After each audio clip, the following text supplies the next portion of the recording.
আজকে আপনাদেরকে ছোট্ট একটা স্টোরি শোনাই। হ্যাঁ, একটা ঘরের মধ্যে 4টা মোমবাতি ছিল। ভালো করে খেয়াল করবেন কথাগুলো। হ্যাঁ, একটা ঘরের মধ্যে 4টা মোমবাতি ছিল।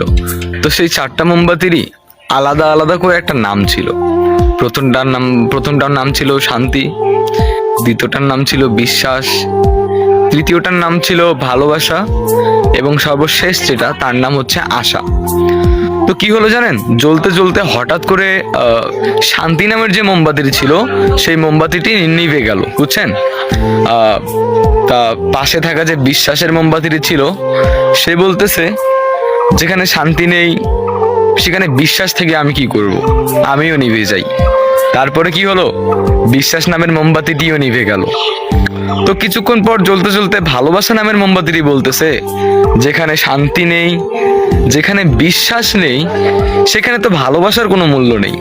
ভালোবাসা থেকে আমি কি করব, আমিও নিভে যাই। তো 4টা মোমবাতির মধ্যে 3টা মোমবাতি নিভে গেল। কি কি নিভে গেল? শান্তি, বিশ্বাস, ভালোবাসা নিভে গেছে। তো আধা ঘন্টা পর ওই রুমটার মধ্যে একটা ছেলে আসলো। ছেলেটা এসে দেখলো তার 3টা মোমবাতি নিভে গেছে। তো সে কি করলো, আবার লাস্টে যেই মোমবাতিটি জ্বলতেছিল, মানে যে আশা নামে মোমবাতিটি জ্বলতেছিল, সেই মোমবাতিটি দিয়ে সে আবার পুনরায় সেই 3টা মোমবাতিকে আবার জ্বালিয়ে দিল। তো আবার 4টাই জ্বলতেছে। হ্যাঁ, তো এই গল্প দ্বারা আমরা কি শিখতে পারলাম?